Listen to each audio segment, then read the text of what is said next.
നമസ്കാരം. ഓപ്പറേഷൻ സിന്ദൂറിനിടയിൽ ഇന്ത്യയുടെ 7 യുദ്ധവിമാനങ്ങൾ വെടിവെച്ചിട്ട് പോലും. പാകിസ്ഥാൻ പ്രധാനമന്ത്രി ഷഹബാസ് ഷെരീഫ് സ്വപ്നത്തിൽ കണ്ടതാണോ അതോ ഷെരീഫിന് മതിഭ്രമം ബാധിച്ചോ എന്ന സംശയമാണ് ഇപ്പോൾ സോഷ്യൽ മീഡിയ മുഴുവൻ ഉയർത്തുന്നത്. കഴിഞ്ഞ ദിവസമാണ് UN-ന്റെ ജനറൽ അസംബ്ലിയിൽ സംസാരിക്കവേ തീർത്തും അസംബന്ധമായ കാര്യങ്ങൾ പാകിസ്ഥാന്റെ പ്രധാനമന്ത്രി പറഞ്ഞത്. വെറും നുണ, പച്ചക്കള്ളം പറയാൻ ഒരു ഉളുപ്പുമില്ലാത്ത ഒരു പ്രധാനമന്ത്രി, തീവ്രവാദം ഉൽപ്പാദിപ്പിക്കുന്ന, തീവ്രവാദം കയറ്റുമതി ചെയ്യുന്ന ഒരു രാജ്യത്തിന്റെ പ്രധാനമന്ത്രി എങ്ങനെ തരം താഴാമോ അതിന്റെ അങ്ങേയറ്റം തരം താഴിയിരിക്കുന്നു എന്നതിന്റെ ഉദാഹരണമാണ് കഴിഞ്ഞ ദിവസത്തെ ഷെരീഫിന്റെ പ്രസംഗം. അതിന് ചുട്ട മറുപടി ഇന്ത്യ നൽകിയിരിക്കുന്നു. ഇന്ത്യയുടെ നയതന്ത്ര പ്രതിനിധി അസംബന്ധ നാടകം കളിച്ചാൽ യാഥാർത്ഥ്യങ്ങൾ മറഞ്ഞിരിക്കില്ല എന്ന് ഇതിനോട് പ്രതികരിച്ചു. പാകിസ്ഥാൻ തീവ്രവാദം ഉൽപ്പാദിപ്പിക്കുന്ന, തീവ്രവാദത്തെ കയറ്റുമതി ചെയ്യുന്ന രാജ്യമാണ്. പാകിസ്ഥാന്റെ മന്ത്രിമാർ തന്നെ പറഞ്ഞിട്ടുണ്ട്, കാലങ്ങളായി തീവ്രവാദികൾക്ക് പാദസേവ ചെയ്യുന്ന ഒരു രാജ്യമാണ് തങ്ങളുടേതെന്ന് പാകിസ്ഥാന്റെ മന്ത്രിമാർ പറഞ്ഞു. പഹൽഗാമിൽ വിനോദസഞ്ചാരികളായ 28 പേർക്കെതിരെ ആക്രമണം നടത്തി കൊലപ്പെടുത്തിയ റെസിസ്റ്റന്റ് ഫ്രണ്ട് എന്ന ഭീകര സംഘടന, ആ ഭീകര സംഘടന ഈ പാകിസ്ഥാനുള്ളിൽ പ്രവർത്തിക്കുന്നുണ്ടെന്നും അവർ ഒരു ഭീകര സംഘടന അല്ലെന്നും അവർ ഒരു മതസംഘടനയാണെന്നും പറഞ്ഞുകൊണ്ട് ഈ വർഷം ഏപ്രിൽ മാസം 25-ന് UN-ന്റെ ജനറൽ അസംബ്ലിയിൽ പ്രസംഗിച്ച ആളാണ് ഈ ഷഹബാസ് ഷെരീഫ്. ബിൻ ലാദൻ എന്ന ലോകത്തെ ഏറ്റവും കൊടും കുറ്റവാളിയെ, കൊടും തീവ്രവാദിക്ക് 10 വർഷത്തോളം സ്വന്തം രാജ്യത്ത് അഭയം നൽകിയ രാജ്യമാണ് പാകിസ്ഥാൻ. ആ പാകിസ്ഥാനാണ് ഇപ്പോൾ ഇന്ത്യക്കെതിരെ അസത്യങ്ങൾ വിളിച്ചു പറയുന്നതെന്ന് ഇന്ത്യ പ്രതികരിച്ചു.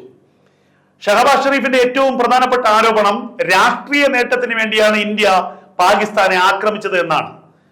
ഇന്ത്യ ഓപ്പറേഷൻ സിന്ദൂർ നടത്തിയത് ഇന്ത്യയുടെ സർക്കാരിന്റെ അല്ലെങ്കിൽ നരേന്ദ്രമോദി ഭരണകൂടത്തിന്റെ രാഷ്ട്രീയ മുതലെടുപ്പിന് വേണ്ടിയുള്ള ഒരു ആക്രമണമായിരുന്നു എന്നായിരുന്നു ഷഹബാസ് ഷെരീഫിന്റെ ആരോപണം.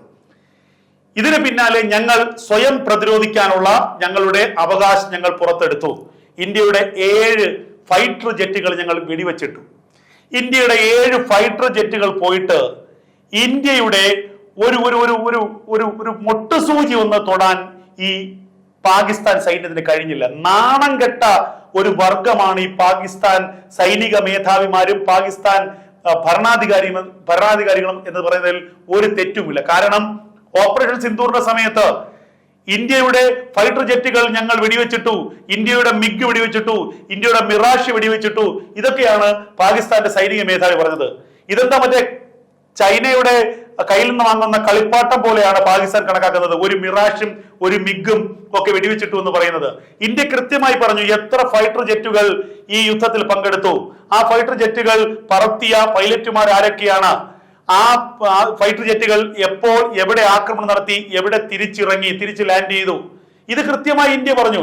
ഇന്ത്യയുടെ ഒരു ഫൈറ്റർ ജെറ്റിന് ഒരു പോറൽ പോലും ഉണ്ടാക്കാൻ ഈ പാകിസ്ഥാൻ സൈന്യത്തിന് കഴിഞ്ഞിട്ടില്ല. പാകിസ്ഥാൻ ആയുധം എടുക്കാനുള്ള സമയം കിട്ടിയിട്ടില്ല എന്നുള്ളതാണ് യാഥാർത്ഥ്യം. നിമിഷ നേരം കൊണ്ട്, കണ്ണടച്ച് തുറക്കുന്ന സമയം കൊണ്ട് ഇന്ത്യയിൽ നിന്ന്, ഇന്ത്യയുടെ വിവിധ എയർഫോഴ്സ് വിമാനത്താവളങ്ങളിൽ നിന്ന് ഇന്ത്യൻ ഫൈറ്റർ ജെറ്റുകൾ പറന്നുയരുന്നു. അവർ പാകിസ്ഥാനിലെ POK-യിലുള്ള ഈ ജെയ്ഷെ മുഹമ്മദിന്റെയും അതുപോലെ തന്നെ മറ്റ് ഭീകര സംഘടനകളുടെയും ഒക്കെ തന്നെ ക്യാമ്പുകളിലേക്ക്, ഹെഡ്ക്വാർട്ടേഴ്സുകളിലേക്ക്, ട്രെയിനിങ് സെന്ററുകളിലേക്ക് ആക്രമണം നടത്തി അവർ അതിവേഗം തിരിച്ചു വരുന്നു. ഇതിനിടയിൽ പാകിസ്ഥാൻ സൈന്യത്തിന് ഒന്ന് ആകാശത്തേക്ക് നോക്കാനുള്ള സമയം പോലും കിട്ടില്ല. പലപ്പോഴും പാകിസ്ഥാൻ സൈന്യം തന്നെ ആക്രമണത്തിന് ശേഷമാണ് ഇതേക്കുറിച്ച് അറിയുന്നത് തന്നെ. പാകിസ്ഥാന്റെ വ്യോമ പ്രതിരോധ സംവിധാനം അത് തകർന്ന് തരിപ്പണമായി. പാകിസ്ഥാന്റെ വലിയ മോട്ടോർ ഷെല്ലുകൾ, അതുപോലെ തന്നെ റോക്കറ്റ് ലോഞ്ചറുകൾ, അതുപോലെ തന്നെ മിസൈൽ ലോഞ്ചറുകൾ ഇതൊന്നും തന്നെ പ്രവർത്തിച്ചിട്ടില്ല. അങ്ങനെ പാകിസ്ഥാനിലെ 9 ഭീകര കേന്ദ്രങ്ങൾ തകർത്തു. ജെയ്ഷെ മുഹമ്മദിന്റെയും ഹിസ്ബുൾ മുജാഹിദിന്റെയും അടക്കം. അതുപോലെ പാകിസ്ഥാൻ സൈന്യത്തിന്റെ 11 എയർഫോഴ്സ് സ്റ്റേഷനുകൾ, അതിന് സമീപത്തുള്ള അവരുടെ വിമാനത്താവളങ്ങൾ, എയർഫോഴ്സ് വിമാനത്താവളങ്ങൾ, ഇതൊക്കെ ഇന്ത്യ തകർത്തു. ഈ ഓപ്പറേഷൻ സിന്ദൂർ ഇന്ത്യ അവസാനിപ്പിച്ചതിന് പിന്നാലെ പാകിസ്ഥാനിലെ പ്രധാനപ്പെട്ട ഒരു മാധ്യമത്തിന്റെ വാർത്ത അന്താരാഷ്ട്ര തലത്തിൽ പുറത്തു വന്നിരുന്നു. പാകിസ്ഥാന്റെ പക്കലുള്ള ഒരൊറ്റ വിമാനം പോലും അടുത്ത 1-2 മാസത്തേക്ക് ഉയർത്താനാവില്ല പാകിസ്ഥാൻ എയർഫോഴ്സിന്റെ കയ്യിലുള്ള. കാരണം ആ എല്ലാ റൺവേകളും 11 എയർഫോഴ്സ് വിമാനത്താവളങ്ങളുടെ റൺവേകളും ഇന്ത്യ തകർത്തു. ഇത് പാകിസ്ഥാനിലെ ഒരു മാധ്യമത്തിന്റെ റിപ്പോർട്ടാണ്. അപ്പോൾ എത്ര ഭീകരമായിരുന്നു ഇന്ത്യയുടെ ആക്രമണം. ഇപ്പോൾ ഇതാ ഷഹബാസ് ഷെരീഫ് മറ്റൊരു ആരോപണം ഉന്നയിക്കുന്നു.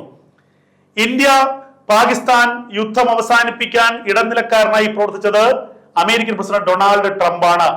ട്രംപിന്റെ ഇടനിലയാണ് ഈ യുദ്ധം അവസാനിപ്പിക്കാൻ കാരണം. ഇതുപോലെ പച്ചക്കള്ളം മറ്റൊന്നില്ല. ഇന്ത്യ കൃത്യമായി തന്നെ ഓപ്പറേഷൻ സിന്ദൂറിന് പിന്നാലെ പറഞ്ഞു, ട്രംപ് പറഞ്ഞത് കൊണ്ടോ ട്രംപിന്റെ നിർദ്ദേശം കൊണ്ടോ അല്ല ഞങ്ങൾ യുദ്ധം അവസാനിപ്പിക്കുന്നത്, ഞങ്ങൾ ഞങ്ങളുടെ ലക്ഷ്യം പൂർത്തീകരിച്ചു. പാകിസ്ഥാനിലെ ജനങ്ങളെ ആക്രമിക്കുകയായിരുന്നില്ല ഞങ്ങളുടെ ലക്ഷ്യം, പാകിസ്ഥാന്റെ ഭരണകേന്ദ്രങ്ങളെ ആക്രമിക്കുകയായിരുന്നില്ല ഞങ്ങളുടെ ലക്ഷ്യം, പാകിസ്ഥാന്റെ ഭരണാധികാരികളെ വധിക്കുകയായിരുന്നില്ല ഞങ്ങളുടെ ലക്ഷ്യം. ഞങ്ങളുടെ ലക്ഷ്യം പാകിസ്ഥാനിലെ ഭീകര ക്യാമ്പുകൾ തകർക്കുക എന്നതാണ്. പാകിസ്ഥാൻ സൈന്യത്തിന്റെ അനുഗ്രഹാശ്വാസങ്ങളോടെ പ്രവർത്തിക്കുന്ന ഭീകര ക്യാമ്പുകൾ അത് ഞങ്ങൾ തകർത്തു, ഞങ്ങൾ യുദ്ധം അവസാനിപ്പിക്കും. ഇതായിരുന്നു ഇന്ത്യയുടെ അന്നത്തെ നിലപാട്. ആ നിലപാട് ഇന്ത്യ ഇന്നും തുടരുന്നു. എന്തായാലും ഇന്ന് ഇന്ത്യയുടെ വിദേശകാര്യമന്ത്രി എസ് ജയശങ്കർ UN ജനറൽ അസംബ്ലിയെ അഭിസംബോധന ചെയ്ത് സംസാരിക്കും. പാകിസ്ഥാന്റെ നുണക്കഥകളെ, നുണപ്രചരണങ്ങളെ അക്കമിട്ട് ഖണ്ഡിക്കും ഇന്ന് എസ് ജയശങ്കർ എന്ന കാര്യത്തിൽ ഒരു തർക്കവുമില്ല.